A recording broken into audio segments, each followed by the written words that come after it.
திருச்சிற்றம்பலம். திருவாக்கும் செய்கர்வம் கைகூட்டும் செஞ்சொல் பெருவாக்கும் பீடும் பெருக்கும் உருவாக்கும் ஆதலால் வானோரும் ஆணை முகத்தானை காதலால் கூப்புவார்த்தம் கைன்று விநாயகப் பெருமானை வணங்கி மண்கண்ட வெண்குடை கீழாக மேற்பட்ட மன்னரும் என் பண்கண்டளவிற்கு பணியச் செய்வாய். படைப்போன் முதலாம் விண்கண்ட தெய்வம் பல்கோடி உண்டேனும் உன்போல் கண்கண்ட தெய்வம் உள்ளதோ சகலகலாவல்லியே என்று சரஸ்வதி தேவியை வணங்கி நான் பிறந்த மண்ணிலே வீட்டிலிருந்து அருள்பாலித்துக் கொண்டிருக்கும் வேதநாயகியுடனுரை சாந்தநாதசுரரை வணங்கி இன்றைய இனிய மாலை பொழுதிலே திரிபுர சுந்தரி உடனாகிய மருந்தீஸ்வருடைய அருளால் நாம் அனைவரும் இங்கே கூடியிருக்கின்றோம். இந்த இனிய தருணத்திலே இன்றைய தினம் முருகப்பெருமானுக்கு உகந்த அடியார்களில் ஒருவரான பாம்பன் சுவாமிகளின் குரு பூஜையை முன்னிட்டு அண்ணல் அவர்களுடைய திருவடியை வணங்கி நாம் அனைவரும் அவருக்கான ஒரு வணங்குதலை செய்துவிட்டு நமது மண்டபத்தில் இன்றைய தினம் நாம் காணவிருப்பது திருக்கோளிலி திருஞான சம்பந்தர் அருளிய திருக்கோளிலி திருத்தல பதிகத்தினுடைய சிறப்பினை காண இருக்கின்றோம். அதற்கு முன்னதாக இந்த இனிய தருணத்திற்காக உபயதாரராக விளங்குகின்ற பெருமகனார் அவர்களுடைய இல்லத்திற்கு இறையருள் கிட்ட வேண்டும் என்று வேண்டிக்கொண்டு அவர்களுக்கு நன்றியை தெரிவித்துக் கொண்டு நமது ஆலயத்தின் அறங்காவலர் குழு தலைவர் அவர்கள், செயற்குழு தலைவர் அவர்கள் மற்றும் நம்மோடு பயணிக்கும் அன்பு சகோதரர் ஓதவமூர்த்தி பேச்சியப்பன் அவர்களுக்கு நன்றியை தெரிவித்துக் கொண்டு நாம் திருக்கோளிலி என்றும் திருக்குவளை என்றும் பெயராக விளங்குகின்ற ஞானசம்பந்தருடைய தேவார பதிகத்தின் சொல்லையும் பொருளையும் சிறப்பினையும் காண இருக்கின்றோம். திருக்கோளிலி என்ற பெயர் காரணம், இந்த திருத்தலத்திற்கு திருக்கோளிலி என்ற பெயர் காரணம் வருவதற்கான நிகழ்வு இறைவனுடைய திருவடியும் திருமுடியும் காண முடியாதபடி பிரம்மதேவனும் திருமாலும், பிரம்மதேவன் அன்னப்பறவையாகவும் திருமால் வாராக அவதரித்து பன்றி ரூபத்திலே திருவடியை காண சென்றார் என்ற திருச்சரிதம் நமக்கு திருவண்ணாமலையில் நடந்ததாக குறிப்புகள் இருக்கிறது இல்லையா, புராண காதைப்படி. அவ்வாறு நடந்த அந்த நிகழ்ச்சியின் காரணமாக பிரம்மதேவன் இறைவனுடைய கோபத்திற்கு ஆளாகிறார். அதனால் அவருடைய தொழிலான படைக்கும் தொழில் தடுமாற்றத்தின் காரணமாக அவருடைய படைப்புகள் யாவும் எப்போதும் போல் அல்லாமல் தாறுமாறான ஒரு படைப்பாக, கோணல் மாடலான இயற்கைக்கு புறம்பான படைப்பாக காணப்படுகிறது. பிரம்மதேவனுடைய நிலை அப்படி இருக்கிற பொழுது அவருக்கு கீழாக இயங்குகின்ற கோள்கள், ஏன் அவருக்கு கீழாக என்று சொல்லுகிறோம் என்று சொன்னால், பிரம்மதேவனுடைய படைப்பிற்குரிய உயிர்களை இயக்குவது கோள்கள் இல்லையா, 9 நவகிரகங்கள். அந்த கிரகங்களுடைய நிலையும் ஒரே சீராக இல்லாமல் வேறு வேறு பாதையாக திரும்பி செல்லுகிறது.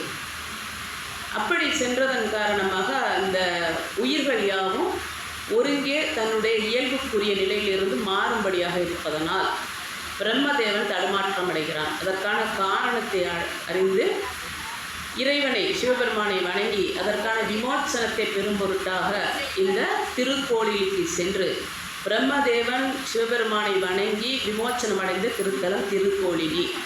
அந்த கோள்களுக்கும் அங்கே விமோசனம் கொடுத்ததன் காரணமாக கோள்களும் இறைவனின் சரணடைந்து தங்களுடைய நேர்பாதையை பெற்றுக்கொண்டதன் காரணமாக அந்த திருத்தலத்திற்கு திருக்கோளிலி என்ற பெயர் பெறுகிறது. அதனை அடுத்து பார்க்கிற போது என்ன மலர்களோ அல்லது மரங்களோ தல விருட்சங்களோ அதிகமாக எங்கே இருக்கிறதோ, அதாவது என்ன மரம், இப்போ கடம்பவனம் என்று சொல்லக்கூடிய கடம்பவனமாக இருப்பது மதுரையை சொல்லுவோம் இல்லையா, கடம்ப மரங்கள் அதிகமாக இருக்கிறது. தில்லையம்பதிக்கு தில்லைவனம், ஆலமரம் தான் திருவாலங்காடு, அப்படி சொல்வது போல் மலர்களை சார்ந்த பெயர்களும் இருந்திருக்கிறது. நாம் இருந்த வகையிலே சென்னையிலே அல்லிக்கேணி, கிணற்றிலே அதிக அல்லி மலர்கள் பூத்த திருத்தலமாக வைணவ தலமாக இருக்கிறது திருவல்லிக்கேணி என்று பெயர் பெறுவது போல, குவளை மலர்கள் என்று சொல்லக்கூடிய அல்லி அது சார்ந்த நீர்ப்பூக்களில் ஒன்றாக குவளை மலர் அதிகமாக இருந்ததன் காரணமாக பூம்பொழில்கள் விளங்கியதனால் இந்த திருக்கோளிலி என்ற இந்த திருத்தலத்திற்கு திருக்குவளை என்ற திருப்பெயரும் உண்டு. அங்கே இருக்கின்ற இறைவனுக்கு திருக்கோளிலிநாதர் மலர்கள் அதிகமாக இருந்து அங்கே சிறப்புறுவதன் காரணமாக புஷ்பவனநாதர் பிரம்மதேவன் அங்கே தவம் இருந்ததன் காரணமாக தபோவனம் என்ற சிறப்பு பெயர்களாம் உண்டு. அம்மைக்கு வண்டார்குழலி அல்லது சௌந்தர நாயகி என்ற திருப்பெயரோடு அம்பாள் காட்சி தருகிறார்.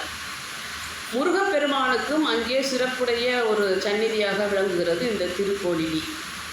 திருக்கோளிலியில் பிரம்மதேவரும் கோள்களும் சிறப்புற விமோச்சனம் பெற்ற இந்த திருத்தலத்திலே மேலும் இந்திரனும் முசுகுந்த சக்கரவர்த்தியும் வணங்கியதாக புராணம் இருக்கிறது. அப்படிப்பட்ட சிறப்பு வாய்ந்த அந்த திருத்தலத்திலே மேலும் என்ன சிறப்பு அப்படின்னா, நமக்கு இந்த மூவர் முதலிகள் அப்படின்னு நம்ம சொல்லுவோம் பாருங்கள். நால்வர் என்று சொன்னால் நமது நால்வர் பெருமக்கள் ஞானசம்பந்தர், அப்பர், சுந்தரர், மாணிக்கவாசகர் என்பது. மாணிக்கவாசகரை தவிர்த்து மூவர் முதலிகள் என்று சொல்லக்கூடிய சம்பந்தர், அப்பர், சுந்தரர் இவர்களுக்கு இந்த கோளிலி என்ற இந்த திருத்தலத்திலே இவர்கள் மூவரும் பாடல் பெற்ற தலமாக பாடிய தலமாகவும் விளங்குகிறது.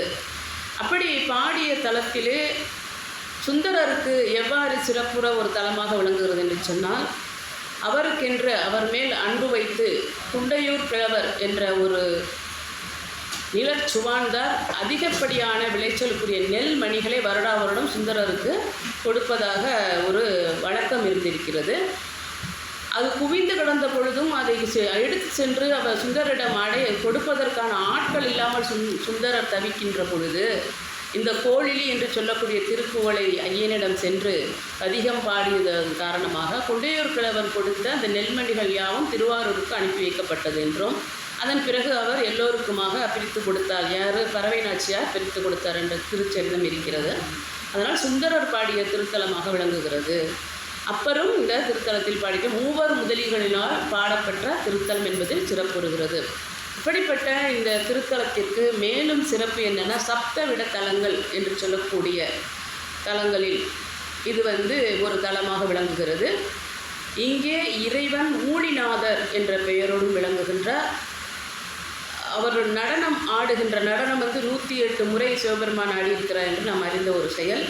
அதில் 48 முறை அம்பாளுக்காக ஆடியிருக்கிறார் என்று தெரியும். பஞ்சசபையிலே யார் யாருக்கெல்லாம் ஆடியிருக்கிறார் என்றால், பதஞ்சலி முனிவர் காணும்படியாகவும் வியாக்கிரபாதருக்காகவும் நடராஜராக தில்லையிலே ஆடியிருக்கிறார். ராஜபாண்டியன் என்ற பாண்டிய மன்னனுக்காக மதுரையின் பதிலே ஆடியிருக்கிறார். அதே போல் அம்மைக்காக காரைக்கால் அம்மையாருக்காக திருவாலங்காட்டில் ஆடியிருக்கார். இன்று இப்படி நிறைய வரலாறுகள் புராணங்கள் நமக்கு தெரிய வந்து கொண்டே இருக்கும். அந்த வகையில் பார்க்குற போது அவனி நடனம் என்ற நடன முத்திரையில் தான் அங்கே ஆடியிருக்கிறார். அவனி நடனம் என்றும், வண்டு போல ரீங்கரித்து கொண்டு வண்டு பறந்து வருவது போல நடனம் அமைத்திருப்பதனால் அதற்கு பிரிங்கி நடனம் என்றும் சொல்லப்படுகிறது.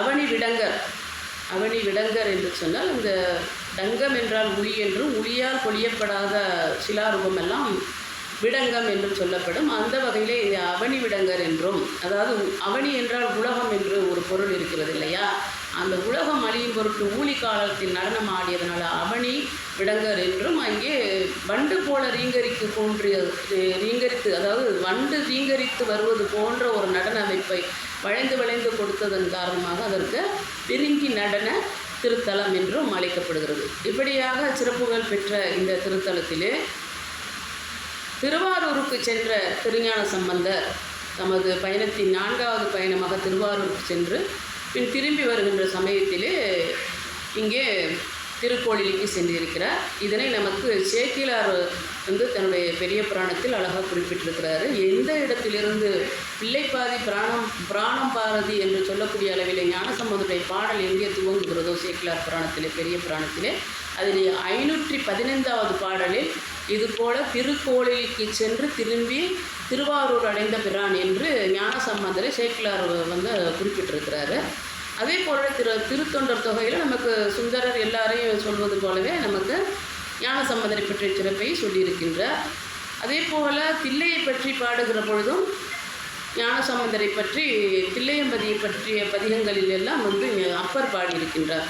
இது நமக்கு என்ன அதெல்லாம் தெரிகிறது என்று சொன்னால், ஏற்றத்தாழ்வுகள் பாரபட்சம் என்பது இல்லாமல் சிவக்குடும்பம் என்று சொல்லுகிற போல இப்போவே நிறைய பேர் ஒற்றுமையாக இருந்து ஒரே சிந்தனையில் இருப்பவர் எல்லாருமே அடியார்கள் என்று நாம் சொல்லுறோம் இல்லையா. இப்போ இங்கே வர்றவங்கெல்லாம் அதிகபட்சமாக சிவ சிந்தனையில் இருப்பவர்கள் எல்லோருமே சிவன் அடியார்கள் என்று சொல்லுவோம், தொண்டர்கள் என்று சொல்லுவோம், பக்தர்கள் என்று சொல்லுவோம். அதே போல் இவர்கள் ஏற்றத்தாழ்வு இல்லாமல் எப்படின்னா, இவங்க சீடர்கள் கிடையாது. நமக்கு வந்து சமய குறவர்கள் சந்தான குறவர்கள் சொல்லுவோம் இல்லையா. சந்தான குறவர்கள் என்று சொல்லுகிற பொழுது மெய்கண்டார், அதுக்கப்புறம் உமாபதி சிவம், அப்புறம் மறைஞான சம்பந்தர், அப்புறம் நமக்கு இறுதியாக உமாபதி சிவார் இல்லை, இவங்கெல்லாம் வந்து சீடர் பரம்பரை தொடர்ந்து அவங்களை தொடர்ந்து வந்துருந்தார். ஆனால் நம்ம நால்வரை பொறுத்தவரை சீடர்கள் கிடையாது.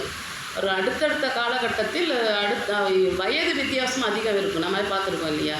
நமக்கு என்னென்ன ஞான சம்பந்தருக்கும் அப்பருக்கும் உள்ள வயது வித்தியாசம் எவ்வளவோ இருக்குது இல்லையா. 16 வயது உரியவர் ஞான சம்பந்தர். அதே என்ன நம்ம ஒன்றுக்குள் ஒன்றாக இருக்குதுன்னு ஒரு சிறப்பாக கூட என்ன சொல்லுவாங்கன்னா 16 வயது ஞான சம்பந்தருக்கு. அதே போல் பார்த்திங்கன்னா 32 வயது மாணிக்க வாசகருக்கு. 16 32 அப்படிங்கிற அளவில் மாணிக்கவாசர் வந்து இறையடி சேர்ந்த வயதாகவும், அதே போல் 81 வயதுக்கு மேலானவர் நம்ம அப்பர் ஐயா. ஆனால் 18 வயது வரை இருந்தவர் சுந்தரர். இப்போ வயதில் கூட ஏதோ ஒரு தொடர்பு இருக்கிறது, அந்த மாதிரியான சிறப்புகள் இருக்கிறது. அதே சமயம் மூவர் முதலிகள் என்று போற்றப்படுகிறார்கள். அவருடைய பதிகங்கள் எல்லாவற்றிலுமே அதிகபட்சமாக நமக்கு வந்து ராவணனை பற்றி குறிப்பிடுவார்கள், சமணர்களை பற்றி குறிப்பிடுவார்கள். இதெல்லாம் வந்து ஒருவருக்கு ஒரு சிறப்பாக சொல்லக்கூடிய ஒன்று. அந்த வகையில் பார்க்கிற பொழுது ஞானசம்பந்த திருக்கோளிலி என்று சொல்லக்கூடிய இந்த திருக்குவளைக்கு சென்று அம்மையப்பரை வணங்குகிற பொழுது இந்த பதிகத்தினை கொடுத்திருக்கின்ற இந்த பதிகம் என்பது என்ன அப்படின்னா, நமக்கு எல்லா பதிகங்களுமே அப்படி தான். அவங்க வந்து இறைவனை நோக்கி சென்றதோடு அல்லாமல் இறை அருளால் பதிகத்தை பெறுகின்ற வல்லமையை பெற்று அதன் வழியாக பதிகங்கள் யாவும் பிறந்து அந்த பதிகங்கள் யாவுமே நமக்கு பயன் பெறும்படியான வழிகாட்டலை தான் காட்டுது. பதிகம் என்கிற போது அது வந்து நித்தமும் பாடுகின்ற சாத்திர நூல் அப்படின்னு சொன்னாலும் பதிகங்கள் எல்லாமே சாத்திரங்கள் இல்லையா. நமக்கு தோத்திர நூல்களே, தோத்திரங்கள் செய்வதற்கான சாத்திர நூல் என்பது திருமந்திரம் மட்டும்தான். வாழ்வியல் முறை சொல்லக்கூடிய சாத்திர நூலாக சொல்லப்படும். சாத்திரங்கள் எப்படி இறைவனை வணங்க வேண்டும், எப்படி இறைவனுக்கு நமக்கு தொடர்பு இருக்கிறது, எப்படியெல்லாம் அவர் வழி செல்ல வேண்டும் என்ற பல சாத்திரங்களை உலக அளவிலே மனிதர்கள் இருக்கின்ற குணாதிசயம் அவை எப்படியெல்லாம் நாம் வந்து இந்த அட்டமா சித்தியலை கற்றுக்கொள்வது, அப்புறம் வந்து அட்டாங்க யோகம், இந்த மாதிரி யோக நிலையை சொல்வது, இதெல்லாம் உள்ளடக்கிய பாடல்களை வந்து திருமந்திரம் வைத்திருக்கு. அது வந்து சாத்திர நூல். தோத்திரம் என்று சொல்லுகிற போது திருமுறைகள், தேவாரம், திருவாசகம் எல்லாமே தோத்திர நூலாக சொல்லப்படுகிறது. அப்படி தோத்திரங்களை செய்து நம்ம வந்து அன்றாடம் செய்கின்ற சிவபூசையிலே இந்தந்த பதிகங்களை பாட வேண்டும் என்று நாம் தேர்ந்தெடுத்து கொண்டு எதை வேண்டுமானாலும் பாடலாம். எந்த ஒரு உள்ளடக்கமாக இருக்க வேண்டும் என்பதற்காக நாம் வந்து தன்னிச்சையாக செயல்பட வேண்டாம் என்ற ஒரு வழிபாட்டு முறையில் கட்டுப்பாடு கிடையாது.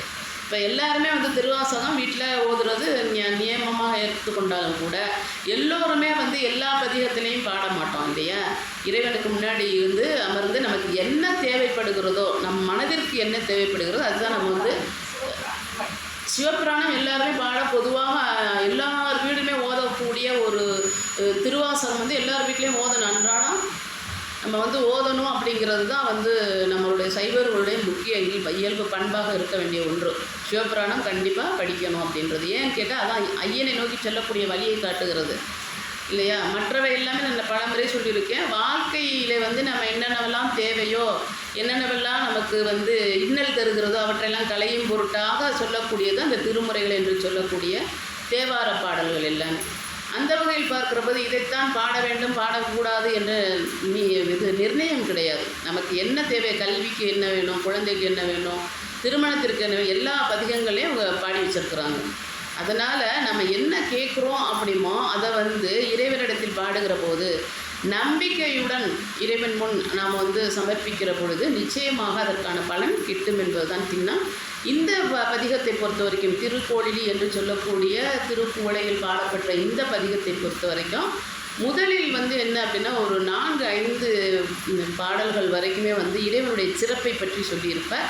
ஆனாலும் கூட எல்லாவற்றிலையும் சிறப்பையும் சொல்லி அதன் பிறகு நாம் எப்படி அவர் பின்னோக்கி இறைவனுடைய திருவடியை அடைய வேண்டும் என்று சொல்லி அந்த அடைவதற்கான காரணங்களை சொல்லி காரணத்துக்குரியவர் யார் அப்படின்னாக்கா அந்த திருத்தலத்தில் இருக்கிற திருக்கோளிலிநாதர். ஏன் அப்படின்னா நம்மளோட அடியார்களை பொறுத்த வரைக்கும் எந்த திருத்தலத்திற்கு செல்லுகிறார்களோ அந்த திருத்தலத்தில் இருக்கின்ற இறைவனை பற்றி பாடுபவர்கள் அது பாடல் பெற்ற தலம் என்று சொல்லப்படும். அதை அல்லாமல் ஏதாவது ஒரு இடத்தில் இருந்து கொண்டு ஏதாவது ஒரு திருத்தலத்தை பாடுகிறார்கள் என்றால் அது வைப்புத்தலம் என்று சொல்லப்படும். அதே சமயம் பொது என்று ஒரு சில பதிகங்கள் இருக்கிறது இல்லையா. நமக்கு திருச்செங்கோடு என்று சொல்லக்கூடிய திருக்கொடி மாடத்தில் பாடினதுலாம் பொதுவான பதிகம். இன்னல்கள் தீர்க்கக்கூடிய பொதுவாக மக்களுக்காக சொல்லப்பட்ட பதிகங்கள்லாம் பொது என்று சொல்லப்படும்.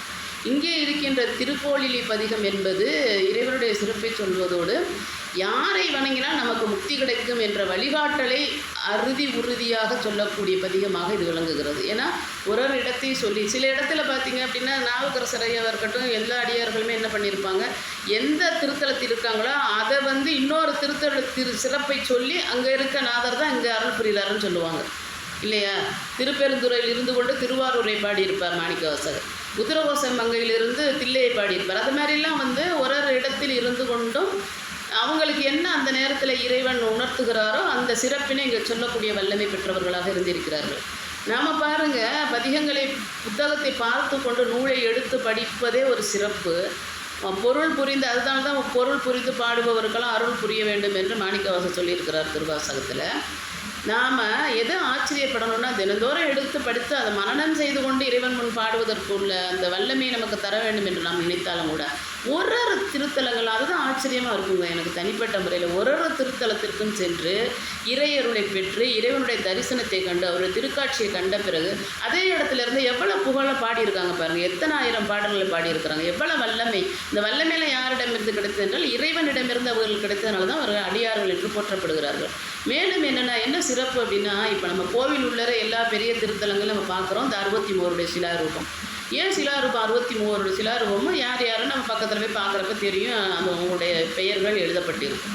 ஆனால் அதில் என்ன சிறப்பு அப்படின்னா, நான் அதுதான் ரொம்ப வியந்து நினச்சிக்குவேன் அடிக்கடி. என்னென்னா எல்லாருமே வியக்கக்கூடிய ஒன்று தான், அவர்கள் அனைவருமே இறைவனை தரிசித்தவர்கள், நேரடியாக காட்சி கொடுத்துருக்க இறைவன் இல்லையா, அது ஒரு சிறப்பு இல்லையா. இப்போ நம்ம ஒரு கனவுல கண்டு அப்படியே நான் அப்படி கனவு கண்டேன் சிவபெருமான் அதை சொல்கிற மாதிரி இருக்கும், முருகன் வேலை கொடுக்குற மாதிரி இருக்குது. எவ்வளோ கனவுலே நம்ம புலாங்கிதம் அப்படின்னு சொல்லுவாங்க பாருங்கள், உடல் உணர்ச்சியோட உணர்வுபூர்வமாக அறிவது, அதே நமக்கு சந்தோஷப்படுகிற மகிழ்ச்சி அடைகிற போது இது போல் இறைவனுக்காக கைங்கரியம் செய்து சில நேரம் அவருடைய அதிகப்படியான சோதனைக்கு ஆளாக்கப்பட்டு அந்த வரிசையில் பார்க்குற பொழுது நமக்கு சிறு தொண்டனாக இருக்கட்டும் கண்ணப்பராக இருக்கட்டும் அவரெல்லாம் அதிகப்படியான சோதனைக்கு உட்பட்டவர்கள்.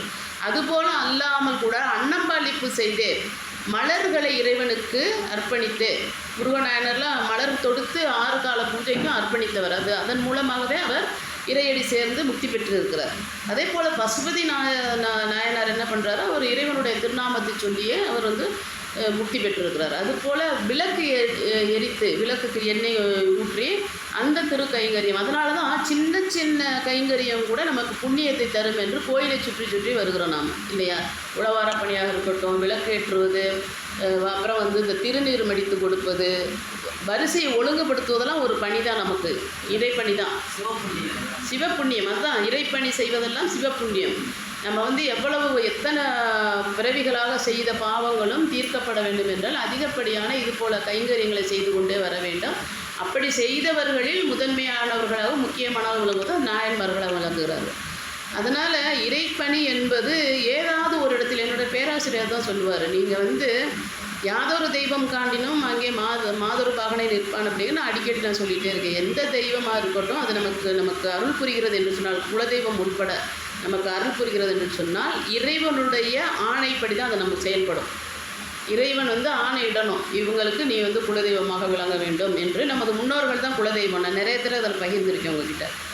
அப்போது நம்ம பேருந்தில் செல்லுகிற போது பார்த்தீங்க அப்படின்னா நிறைய இடங்கள்ல இந்த சூலாயுதம் வேல் இதெல்லாம் இந்த கருப்பர் அது போல் காவல் தெய்வத்தோடைய கோவில்கள்லாம் இருக்கிறத கூட நான் பார்த்துருக்கோம்.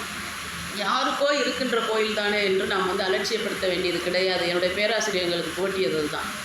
யாருடைய கோவில் என்பது, யாருக்கு குலதெய்வம் காவல் தெய்வம் என்பதெல்லாம் நம்ம யோசிக்காமல் அந்த வழியில் செல்லுகிற போது கூட ஒரு கையெடுத்து நீங்கள் வணங்கலாம்.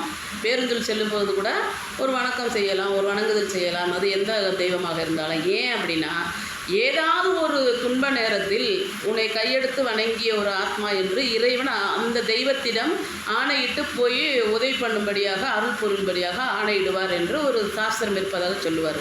அதனால் நமக்கு என்ன அப்படின்னாக்க வணங்கப்படக்கூடிய எல்லாமே தெய்வங்கள் தான். கடவுள் என்பது இறைவன் தான். இறைவனை சார்ந்த அந்த சிவ குடும்பம் என்று கூட நம்ம சிறப்பாக சொல்லுவோம். யாருன்னா அம்மையை சொல்லலாம், விநாயகர் வேலவர் இவங்கெல்லாம் சிவ குடும்பம் அப்படின்னு சொல்லுவோம், திருமால் எல்லாரையுமே.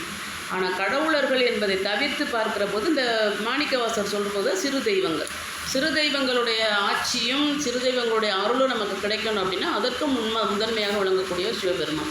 அந்த வகையில் பார்க்கிற போதும் எல்லா தேவர்களுக்கும் முதன்மையாக விளங்கியவர், எல்லா நவகிரகங்களுக்கும் முதன்மையாக விளங்கியவர். பிரம்மதேவன் முதலாவதாக கருதப்படுகிறார். ஏன்னா அவர் வந்து படைப்பு தொழில் செய்யக்கூடியவர்.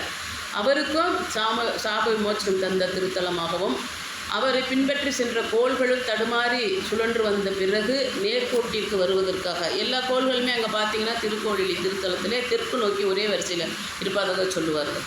அப்படியாக நேர்முகமாக இறைவன் நோக்கி சென்றதுனால் நேரான ஒரு சுழற்சி முறையை இறைவன் கொடுத்த திருத்தலம் தான் இந்த திருக்கோளிலி என்ற இந்த திருத்தலம்.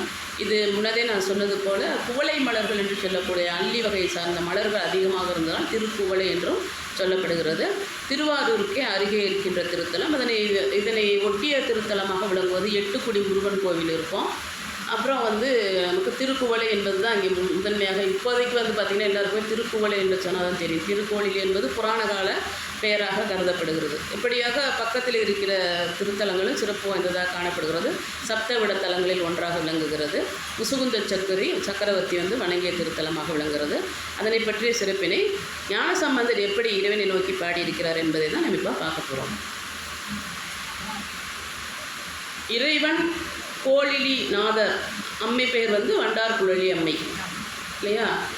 ஆக இங்கே நாளாய போகாமே நஞ்சு அணியும் கண்டனிக்கே ஆளாய முன்பு செய்வோமே நெஞ்சமே அறநாமம் கேளாய் நம் கிளை கிளைக்கும் கேடுபடா திறம் அருள கோளாய நீக்குபவன் கோளிலி எம்பெருமானே என்று குறிப்பிடுகிறார். ஏன்னா நாளாய போகாமே என்றால் நாட்களை கடத்தாமல் இன்றைக்கி போவோம் நாளைக்கு போவோம் அப்படின்ட்டு பொதுவாகவே வந்து திருக்குவளைக்கு செல்வதற்கான சிந்தனை அப்படி இருந்தாலும் கூட நாம் வந்து கோவிலுக்கு செல்வதே கூட அந்த மாதிரி சிந்தனை, கோயிலுக்கு தானே நாளைக்கு போய்க்கலாம், இன்றைக்கி இந்த வேலை இருக்குது அந்த வேலை இருக்குன்னா தள்ளி போடாமல் நாம் நினைத்தவுடன் செய்யக்கூடிய ஒரு காரியம் என்ன அப்படின்னா கோவிலை நோக்கி ஓடுவது தான்.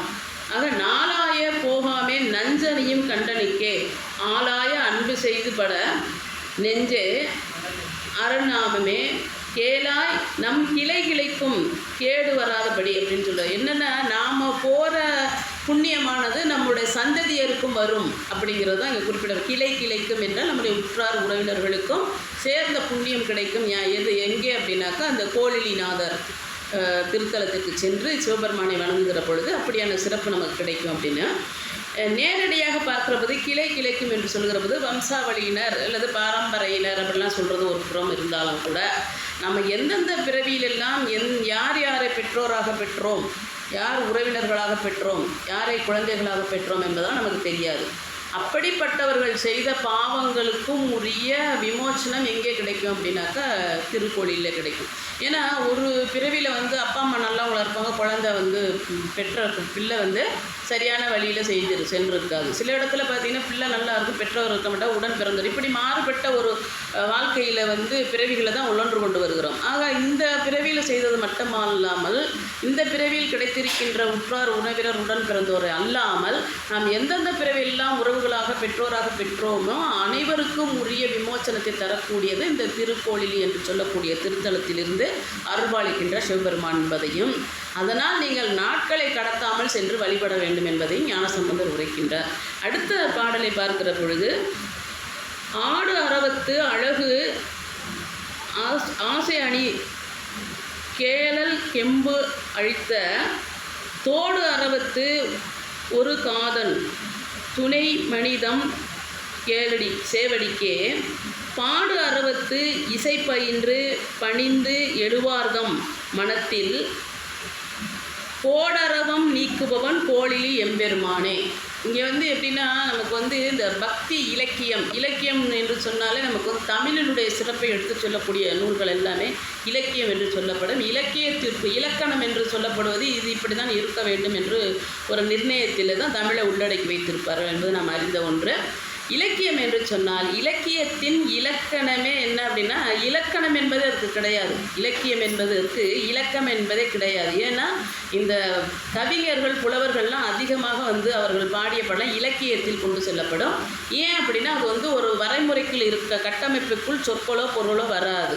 அதே போல் இருப்பதன் காரணமாகத்தான் நமக்கு வந்து எடுத்துக்காட்டாக சொல்லணும் அப்படின்னா, பக்தி இலக்கியத்தில் வந்து நமக்கு வந்து திருமுறைகள், திருவாசகம் இதெல்லாம் பக்தி இலக்கியத்தில் கொண்டு செல்லப்பட்டு உள்ள ஒன்று நூல்கள்.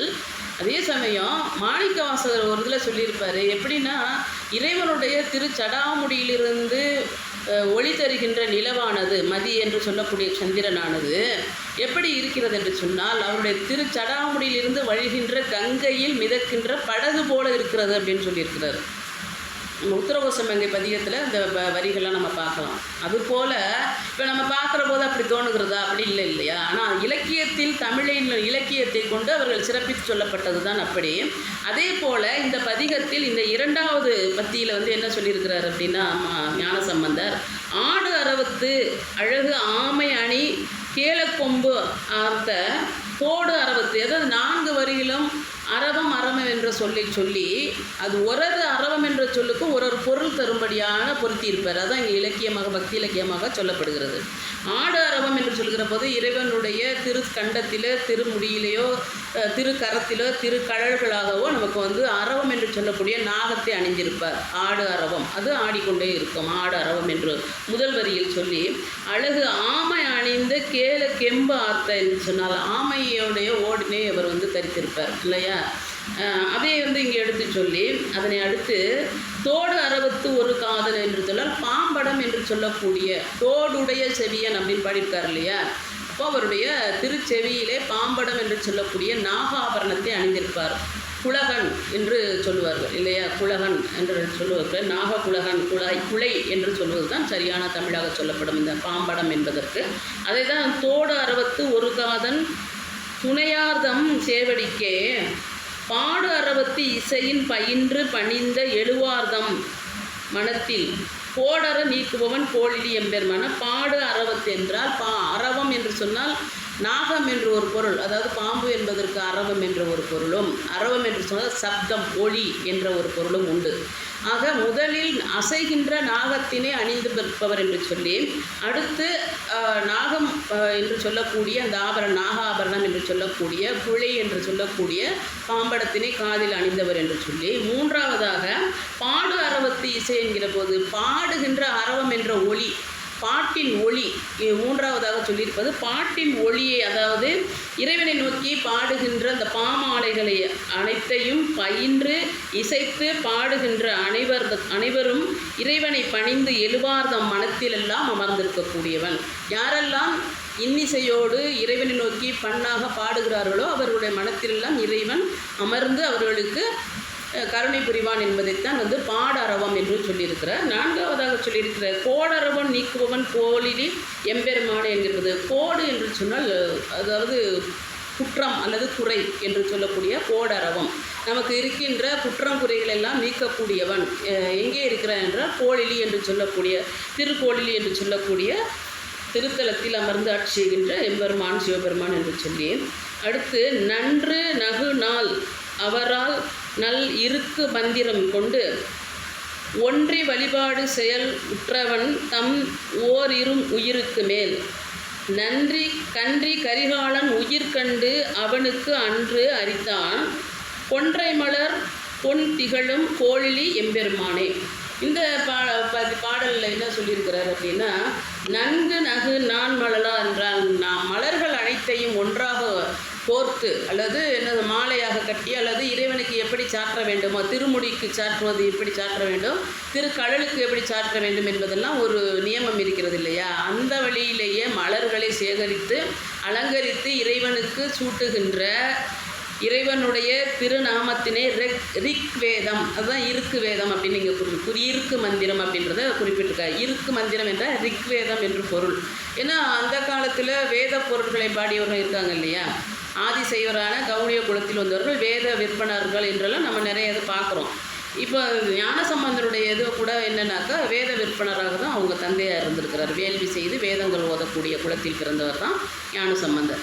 அப்படியாக ரிக்வேதத்தின்படி மந்திரத்தை ஓதி இறைவனுக்கு அர்ச்சித்து கொண்டிருந்த வேளையிலே காலன் என்று சொல்லக்கூடிய யமனானவன் சென்று தன்னுடைய பாசக்கையிலை வீசியதன் காரணமாக அந்த மார்க்கண்டேயன் என்ற அந்த குழந்தையானது அதனுடைய ஆயுள் குறையும் பொருட்டான சரியான நேரத்திலே யமதர்மன் 16 வயதிலே சென்று அந்த திருச்சரிதம் நமக்கு தெரியும். மார்கண்டேயனுக்கு இறைவன், மார்கண்டேய தந்தையருக்கு இறைவன் அருள்பாலித்தது எப்படின்னா, நல்ல குழந்தையாக வேண்டும் என்றால் உங்களுக்கு வந்து குறைந்த ஆயுள் உள்ள குழந்தை வேண்டுமா, அல்லது நீண்ட ஆயுளுள்ள சரியில்லாத ஒரு குழந்தை வேண்டுமா, அதாவது ஒழுக்கம் என்பது பற்றியோ இல்லை உலக வாழ்க்கையிலே சரியான பண்பு இல்லாத குழந்தை வேண்டுமா என்று கேட்டபோது, எங்களுக்கு நல்ல பண்புள்ள உன்னை வணங்கக்கூடிய குழந்தையாக இருந்தாலும் குறைவான ஆயுள் இருந்தால் போதும் என்று பெற்றோர் கேட்டதுனால தான் இந்த மார்கண்டேயன் அவதாரமாக எடுத்து வருகிறார். அவருடைய 16 வயதிலேயே அவருக்கு வந்து ஆயுள் முடிகிற அந்த சரியான நேரத்தில் யமதர்மன் என்று ஏன் சொல்கிறோம்னா, அந்த யமன் வந்து உயிரை கவக்கூடியவன். ஆனால் அவனை ஏன் தர்மன் என்று சொல்கிறோம்னா, நீதியை நிலைநாட்டக்கூடியவர்கள் தான் தர்மபாலர்கள் அப்படி சொல்லுவாங்க. நீதியை நிலைநாட்டக்கூடியவர்கள் நவகிரகத்தில் வந்து சனீஸ்வரன் நீதிமான் என்ற பெயர் உண்டு அவருக்கு. அதே போல் தர்மன் என்றால் சரியான நேரத்தில் சரியான வினாடி பொழுது கூட மாறாமல் வந்து நம்மளுடைய உயிரை கவ்வக்கூடியவர். இடம் பொருள் ஏவல் என்பதெல்லாம் பார்க்க மாட்டார் யமதர்மன். அதுதான் அவருக்கு தர்மன் என்ற பெயர் பட்டம் கூட உண்டு. அப்படியாக மார்கண்டேயனுடைய ஆயுள் குறைகின்ற நேரத்திலே அன்றைய தினம் அவருடைய உயிர் எடுக்கப்பட வேண்டும் என்று எழுதப்பட்டிருப்பதன் காரணமாக அவர் திருக்கடையூருக்கு சென்று யமதர்மன் என்ன பண்ணுறாரு, நமக்கு மார்கண்டேய உயிரை எடுக்க செல்கிற பொழுது இறைவனுக்கு பூசனை செய்து கொண்டிருந்த மார்கண்டேயன் தன் மீது பாசக்கயிறு விழுகிற போது குழந்தையாக இருந்ததுனால் அஞ்சி நடுங்கி இறைவனுடைய லிங்க திருமேனியை கட்டி அணைக்கிற பொழுது அப்போது வீசப்பட்ட பாசக்கயிறானது இறைவன் லிங்க திருமேனி மீதும் விழுந்ததன் காரணமாக இறைவன் கோபமுற்று வெளிப்பட்டு தனது இடது காலால் இடறுகிறார் யமதர்மனை என்ற திருச்சரிதம் இருக்கிறது இல்லையா, அதுதான் இந்த பாடலில் கொடுத்துருக்கிறார். அப்படி மார்கண்டேயனுக்காக யமதர்மனை இடது காலால் இடறிய திருநாமத்தினை சிறப்பாக கொண்ட சிவபெருமான் அருள்பாலிக்கின்ற இடமானது திருக்கோளிலி, அங்கே போங்க அப்படிங்கிற சிறப்பு தான் இந்த 3வது பாடலில் சொல்லியிருக்கிறாரு.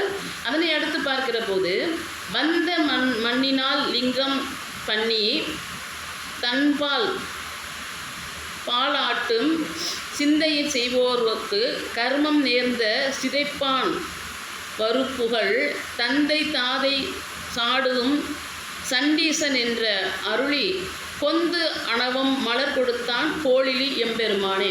இந்த நான் முன்னதே சொன்னது போல் இந்த திருச்சரிதமெல்லாம் நடந்தது வேறு வேறு திருத்தலங்கள் இல்லையா. திருக்கடையூரில் தான் யமதர்மனை இடர்களால் இடறியது அப்படின்றது வந்து எங்கே நடந்திருக்குன்னா திருக்கடையூரில் தான் நடந்ததுன்றது திருச்சரிதம் நமக்கு தெரியும். ஆனால் அந்த சிறப்பை சொல்லி கோளிலி அப்பன் என்பவர் தான் முதன்மையாக விளங்குகிறார். ஏன்னா அந்த திருத்தலத்தில் தான் பாடுகிறார் என்பதனால் அவரை முன்னிறுத்தி சொல்லுகிறார். அந்த வகையில் பார்க்கிற போது மணனினால் லிங்க திருமேனி செய்து சண்டேசர் வணங்குகிறார் இல்லையா. விசார சர்மர் என்ற பெயரோடு விளங்குகின்ற அந்தனர் குலத்தை சார்ந்தவர் அவர். சண்டேசர் என்று பின்னாளில் வணங்கப்படுகின்ற இறைவனுக்கு உகந்த மகனாக விளங்கக்கூடிய சண்டேசர் விசார சர்மர் என்ற திருப்பெயரோடு அந்தனர் குலத்தில் பிறந்தவர். அவர் இருந்த கிராமத்தில் இருந்த ஒருவர், இடையர்களில் ஒருவர் பசுக்களை ஓட்டி கொண்டு செல்கிற பொழுது பசுவானது தன்னுடைய ஆளுகைக்கு வரவில்லை என்று ஒரு கோலினை எடுத்து அந்த மாட்டுக்குரியவர் அடிக்கிற பொழுது அதனை கண்டு இரக்கமுற்று இந்த விசார சர்மர் சென்று இனிமேல் நான் மாடுகளை மேய்க்கிறேன் என்று சொல்லி தான் அவர் வாங்குகிறார் அவருடைய அந்த மாடுகள் எல்லாவற்றையும் பசுக்களை. அந்த பசுக்கள் தினந்தோறும் மேய்கின்ற இடத்திலே இவர் மேய்ச்சலுக்கு அழைத்து செல்கிற பொழுது பசுக்களில் ஒன்று தினந்தோறும் ஒரு இடத்தில் என்று பாலை சொரிகிறது. இந்த திருச்சரிதம் நமக்கு தெரியும். இருந்தாலும் கூட அவர் இங்கே பதிவு பண்ணியிருக்கிறனால அந்த விளக்கத்தை நான் நினைவு கொள்ளுகிறோம். அப்படி பாலை சொரிகின்ற பொழுது அதன் காரணமாக பாலினுடைய அளவு குறைகிறது. ஆனால் விசார சர்மர் அதை கண்டுவிட்டு அதன் பிறகு என்ன பண்ணுறாரு, அந்த லிங்க திருமேனியை வந்து மணலால் செய்யப்பட்ட லிங்க திருமேனிக்கு பாலினை அவராகவே அந்த பசுக்களை வந்து பெற்று அதன் லிங்க பூசை செய்து கொண்டிருக்கிறார். பால் வந்து குறைவாக இருக்கிறது. இந்த பசுக்குரியவர் என்ன பண்ணுறாரு, விசார சர்மருடைய தந்தையான எச்சதத்தனிடம் போய் முறையிடுறாங்க. அவர் முதல் நாள் வந்து பார்க்குறாரு, இந்த பாலை வந்து சொரிகிறதை எடுத்து இவர் அபிஷேகம் பண்ணிகிட்டு இருக்காருங்கிறத பார்த்த பிறகு மறுநாள் வந்து அதனை வந்து அந்த இடையூறு செய்கிறார். எது சிவபூஜையில் கரடி அப்படின்னு சொல்லுவாங்க. அது எந்த அர்த்தத்தில் சொல்லுவாங்கங்கிறது வேறு. பட் இங்கே வந்து தந்தையே வந்து சிவபூஜையை வந்து இடையூறு செய்கிறார் என்பதன் காரணமாக தன்னை பெற்ற தந்தை என்று கூட பாராமல் அருகிலே இருந்த மாடு ஓட்டுகின்ற கோலை எடுத்து அவருடைய கால்களில் ஓங்கி அடிக்கின்றார். தந்தை என்றும் பாராமல் தனக்காக பரிந்து கொண்டு சிவபூஜை தடுத்தாரே என்பதற்காக தந்தை என்றும் பாராமல் அடிக்கிறாரே என்ற அந்த எண்ணத்திற்கு இறைவன் திருவுளம் கொண்டு அந்த கோலானது மழுவாக மாறி அவர்கள் கால்கள் இரண்டும் துண்டிக்கப்பட்டு இரத்த வெள்ளத்தில் சாய்கின்றார். உயிர் போகிறது எச்சரித்தனுக்கு. தனக்காக தன் தந்தை என்று பாராமல் உயிர் போகும்படியான ஒரு கொலையை செய்கிறார். இந்த இடத்துல எப்படின்னா, நம்ம சைவர்கள் பின்பற்றக்கூடிய வழிமுறைகளில் நன்மையை என்று நினைத்து கொண்டு சில விஷயங்கள் வந்து தீமையை செய்திருவோம். இது நல்லது நடக்கும் அப்படின்னு நினச்சிட்டு அது வந்து கணக்கில் பார்க்குற போது தீமையாக முடிந்துவிடும். ஆனால் இங்கே கோலை எடுத்து அடிக்கின்ற பொழுது மழுவாக மாறி அவருடைய 2 கால்களும் துண்டிக்கப்பட்டு எச்சத்தத்தன் ஆகிய தந்தையாரானது இறந்து விடுகிறார் என்பது தந்தையை கொன்ற பாவம் விசாரசர்மனுக்கு உண்டு. ஆனால் இறைவனுடைய கணக்கின்படி பார்க்கிற போது விசாரசர்மனுடைய தந்தை உயிர் போனதன் காரணம் சிவபூஜையை கெடுத்ததன் காரணமாக, அதே சமயம் தந்தை என்றும் பாராமல் விசாரசர்மன் கொன்றதுனால் அந்த இறைவனை முதன்மைப்படுத்தியதனால் அது அந்த நிகழ்வு வந்து சிவார்ப்பணமாக மாற்றப்படுகிறது. எப்படி ஒரு கதை சொல்லுவாங்க பாருங்கள். நமக்கு திருவிக்கிரமனாக வருகிறார் யார்?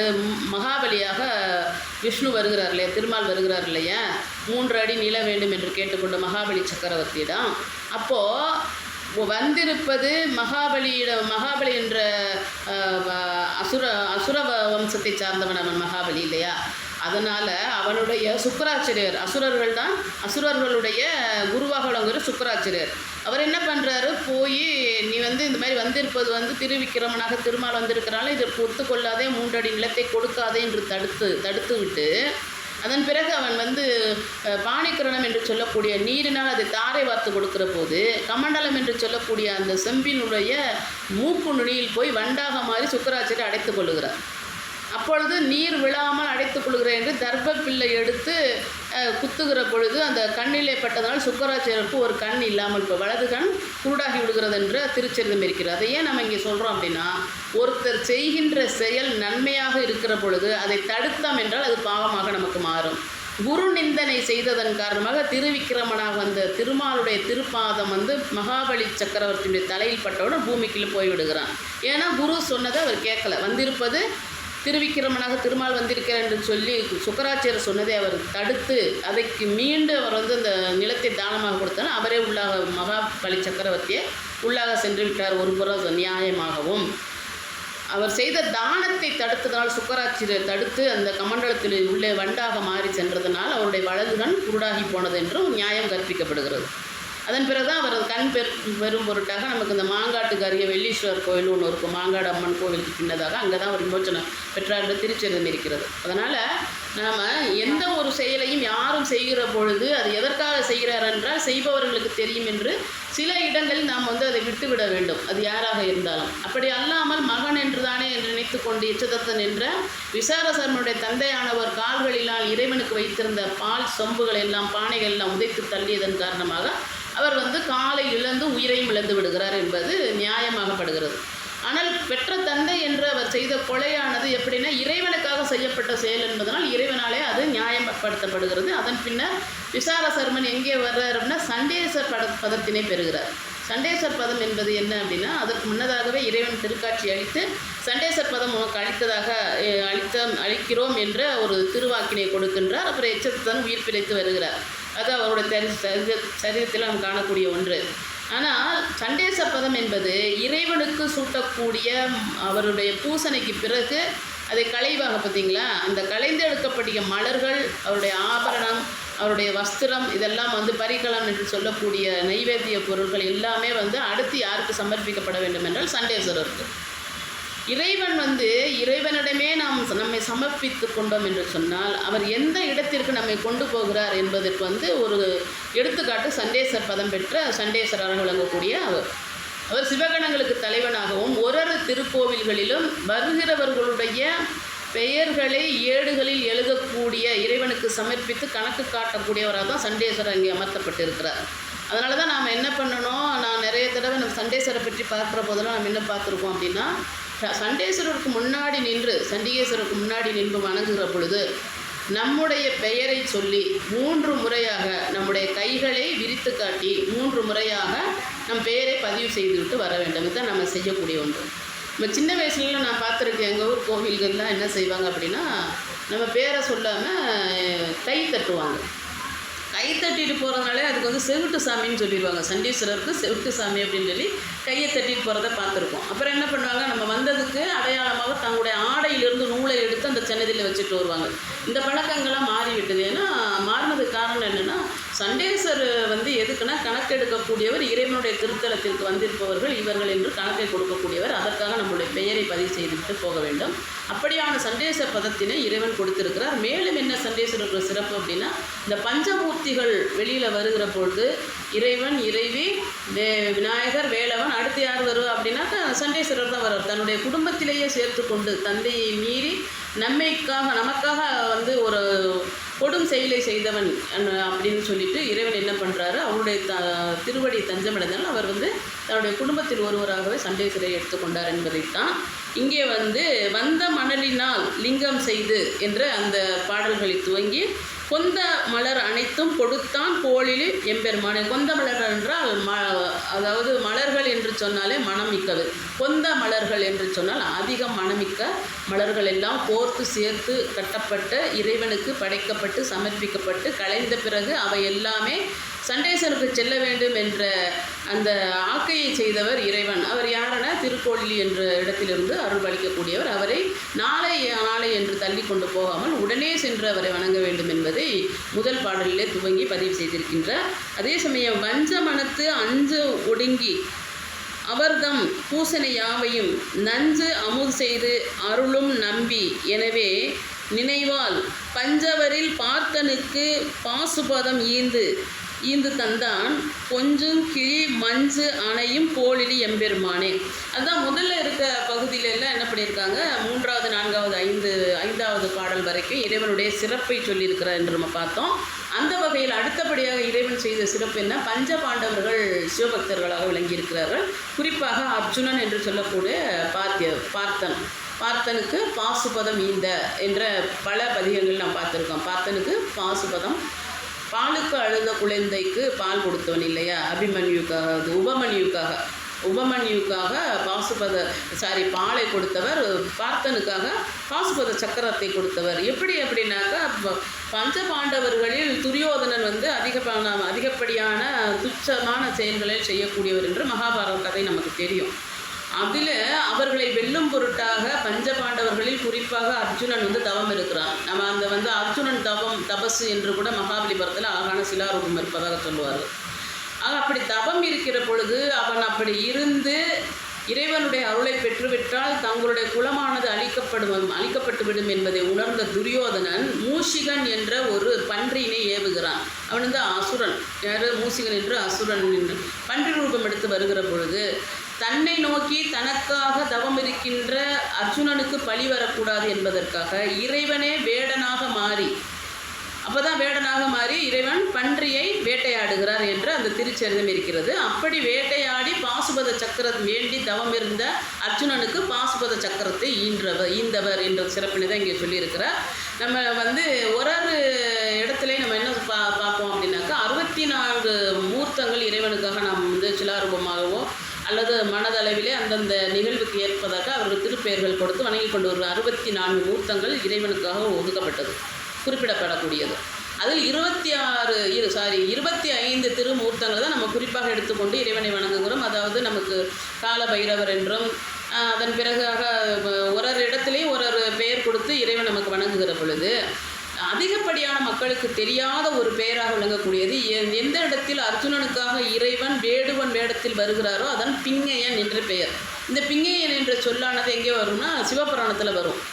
நம்ம படிக்கிறப்ப நமக்கு தெரியும் பிங்கையன் என்ற பெயர் வந்து சிவபுராணத்தில் வருவது. அது வந்து எதுக்காக வருது அப்படின்னா, எதை நோக்கி அந்த பெயர் இருக்கிறது என்று சொன்னால், அர்ஜுனனுக்காக இறைவன் வேடுவ ரூபத்தில் வருகிற பொழுது, வேடுவன் என்று சொன்னால் தலையிலே இறகு கொக்கின் இறகினையும் அந்த பன்றியின் கொம்பையெல்லாம் அணிந்து கொண்டு நமக்கு வேடுவ ரூபம் எப்படி இருக்கிறது என்று நமக்கு தெரியும் இறைவன் வந்த பொழுது.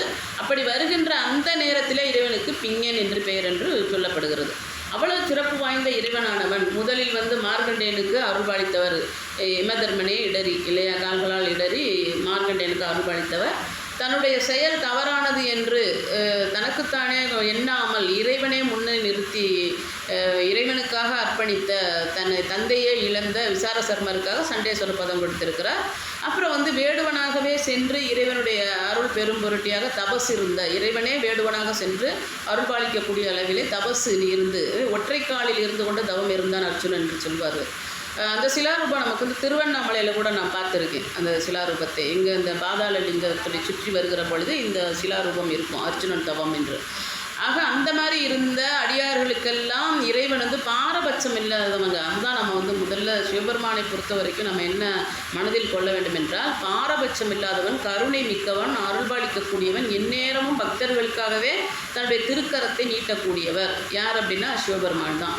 அவர் இன்னும் என்னன்னா, நாம் செய்த பாவங்கள் ஒருபோதையும் அவர் மன்னிக்க மாட்டார். பாவத்திற்குரிய தண்டனை நம்ம அனுபவித்தே ஆக வேண்டும். அப்படி அனுபவிக்கின்ற தண்டனை அல்லது ஊழ்வினை என்று சொல்லக்கூடிய வினைகளை மலங்கள் கழிந்து வினைகளை நாம் வந்து அனுபவித்து வெளிப்பட்டு இந்த உயிரானது இறைவனடி சேரும் வரைக்கும் அந்த மலம் கழிதல் என்று சொல்லக்கூடிய வினை கழிதல் அனைத்தையும் ஒரு பக்கம் கழிந்து கொண்டே இருக்கும் வினைகள், ஒரு புறம் அவருடைய திருக்கரத்தை நீட்டி நம்ம ஏந்தி கொண்டே இருப்பான். அதுதான் இறைவன் செய்யக்கூடிய 2 விதமான ஒரே நல்ல செயல். என்ன அப்படின்னாக்கா, ஒரு புறம் நமக்கு வினை கழிந்து கொண்டே இருக்கும். நாம் அறியாமல் கூட, நான் கூட பல தடவை சொல்லியிருக்கிறேன், நான் உடல்நிலை பாதிக்கப்பட்ட பொழுது எப்படி பாதிக்கப்பட்டேன் என்பது எனக்கு நல்ல நினைவில் இருக்குன்னா இப்போ இல்லை, இப்போ இருக்கிறது சொல்லலை.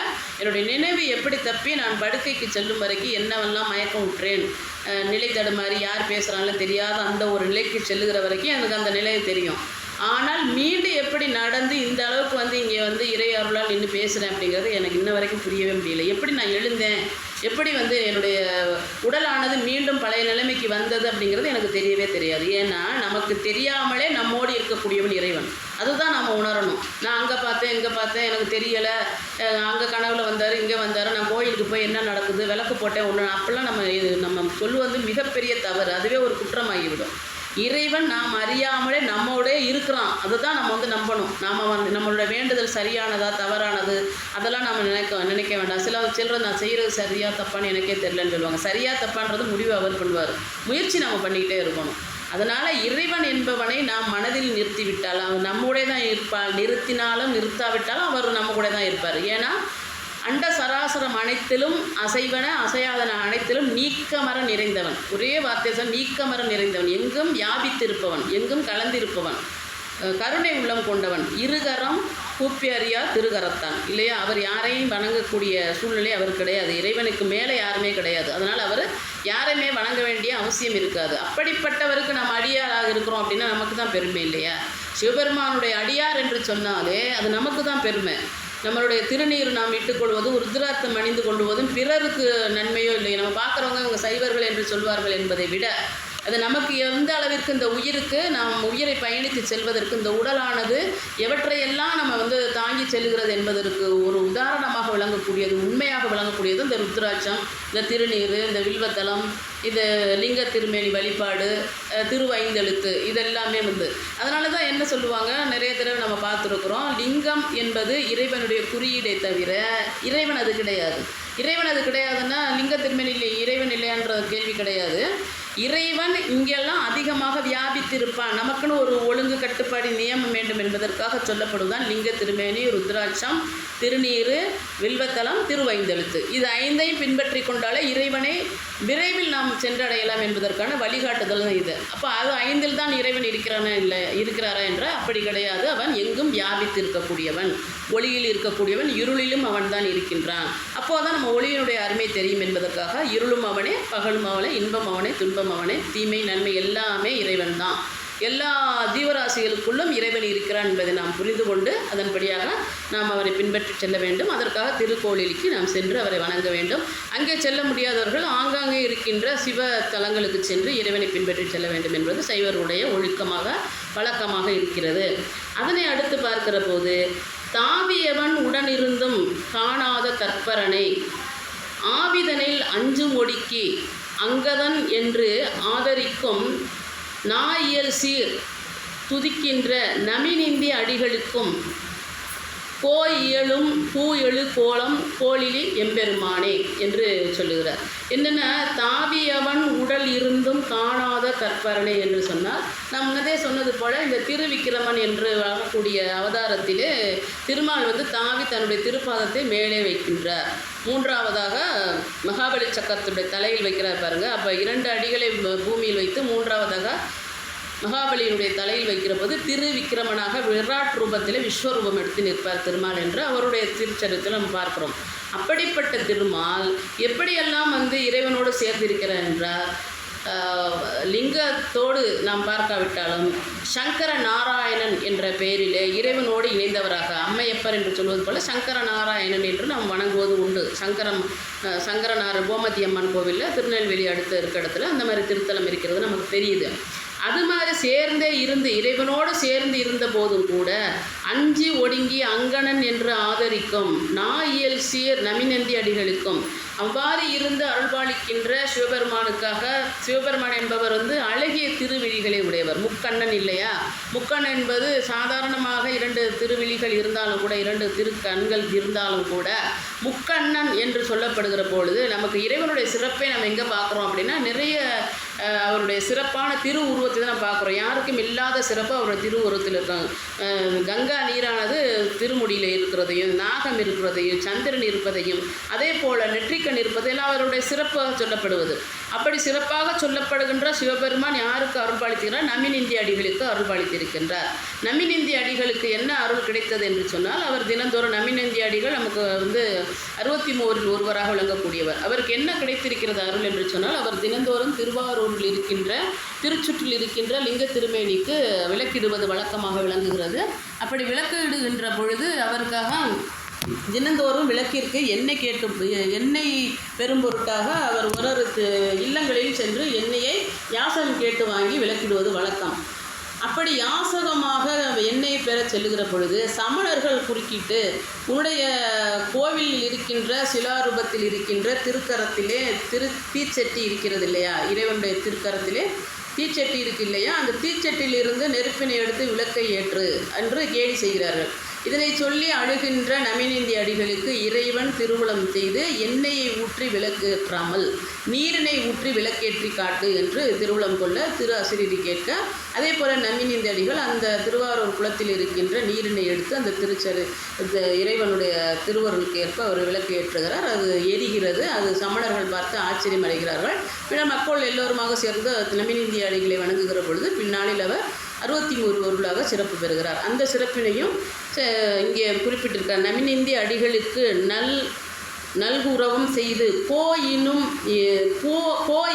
பூ ஏழுகோல் என்று சொன்னால், கோ என்று இங்கே சொல்லுகிற கோ என்றால் இறைவனையும் குறிக்கும், அரசனையும் குறிக்கும் என்று சொல்வார்கள். இங்கே கோயிலும் பூ ஏழுகோல் கோலில் எம்பெருமான் என்று சொல்லுகிற போது நம்மளோட குறையெல்லாம் போக்கக்கூடிய அளவிலே இருந்து அருள்பாலிக்கின்ற கோலிலி அப்பனாக விளங்குகின்ற எம்பெருமானை வணங்கச் செல்ல வேண்டும் என்று சொல்லி, கல் நவிலும் மால் வரைமால் கார்த்திகளும் மாமிடற்றான் மார்மிடற்றான் சொல் நவிலும் மாமறையான் நேர்த்தி செல் மாயின்படி மின் தமிழும் செஞ்சடையான் பொன்னடியான் அங்கையன்கண் கொள் நவிலும் சூளத்தான் கோழிலி எம்பெருமானை என்று இறைவனுடைய திருவுருவச் சிறப்பை சொல்லி, கல் நவிலும் என்று சொன்னால் தொடர்ச்சியாக மலை கற்களாக விளங்குகின்ற கைலாய மலையை சொல்லி அங்கே விளங்குகின்ற சிவபெருமானுடைய நெற்றிக்கண் உடையவன் நஞ்சுண்ட கண்டன் என்று திகழக்கூடிய கார் முகில் போல் மேகம் போல் இருட்டான கருமையான மிடது என்று சொல்லக்கூடிய கண்டத்தை கொண்டவன் என்று சொல்லி, மேலும் மறை என்று சொல்லக்கூடிய வேதங்கள் ஓதக்கூடிய அடியவர்களுக்கு அடியவனாக வரக்கூடியவன் என்றும், பிரம்மதேவனுக்கும் திருமாலுக்கும் அடிமுடி காட்ட முடியாதபடியான ஜோதி பிளம்பாக விளங்கக்கூடியவன் என்ற சிறப்பினையும் சொல்லி, அந்தரத்தில் தேரூரும் அரக்கன் என்று இந்த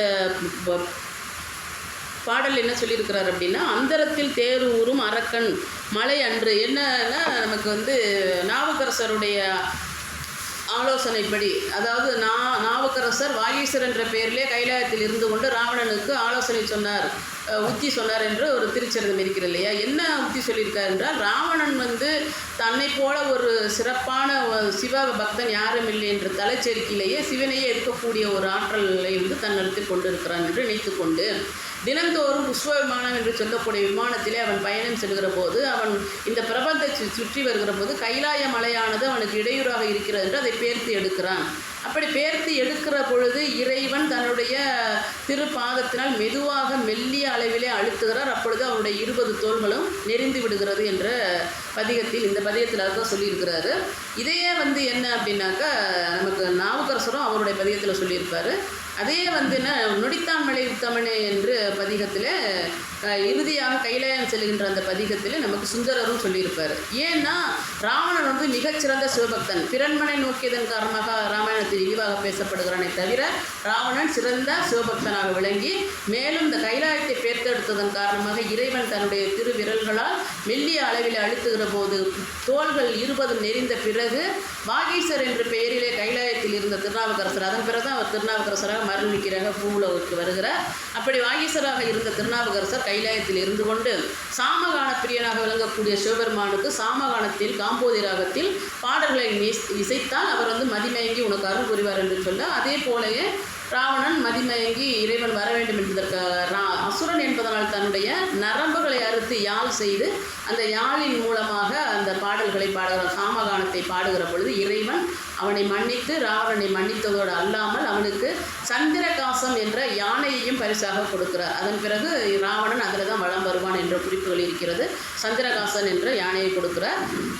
அப்படியாக மன்னித்து ராவணனுக்கு அருள் புரிந்த இறைவன் எங்கே இருக்கிறார்? திருக்கோளிலில் இருக்கிறார் என்று ராவணனை பற்றிய 7வது பாடலில் சொல்லக்கூடிய வழக்கத்திலே சொல்லியிருக்கிறார். அதே போல் என்னென்னா நாணம் உடை வேதியரும் நாரணனும் என்று அடுத்து திருவடியும் திருமுடியும் காண முடியாதபடி பிரம்மதேவனும் திருமாலும் நின்ற திருச்சரிதத்தினை சொல்லி அப்படி இறைவனை காண முடியாதபடி நின்ற அவர்களுக்கு ஜோதி பிளம்பாக விளங்கிய இறைவனான திருவண்ணாமலையில் விளங்குகின்ற அண்ணாமலையார் எங்கே இருக்கிறாரா? திருக்கோளிலில் இருக்கிறார், அங்கே போய் வணங்கணும் அப்படின்றதையும் சொல்லி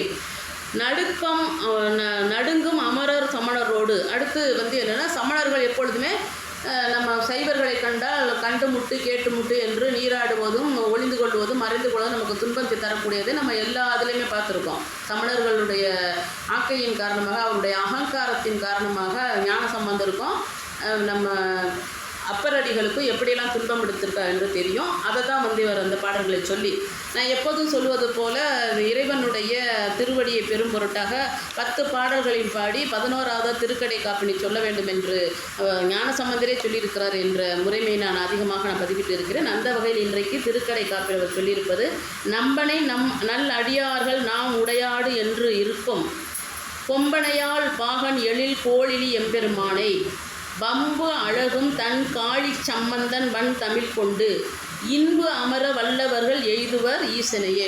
இந்த 10 பாடல்களையும் பாடி பொருளறிந்து இறைவனிடம் நம்மை ஒப்படைத்து கொண்டால் எங்கே செல்வோம் என்றால் இறைவனடி செல்வது திண்ணம் என்பதை தன்னுடைய திருக்கடை காப்பில் சொல்லியிருக்கிறார் திருஞான சம்பந்தர் என்பதை உரைத்து இத்துடன் இறைவனுடைய திருவருளால் திரிபுர சுந்தரியுடனாய மருந்தீஸ்வருடைய அருள் நம் அனைவருக்கும் கிட்ட வேண்டும் என்று வேண்டிக் கொண்ட நிகழ்ச்சி நிறைவு செய்ய மகிழ்ச்சி அடைகிறேன். நன்றி, வணக்கம். திருச்சிற்றம்பலம்.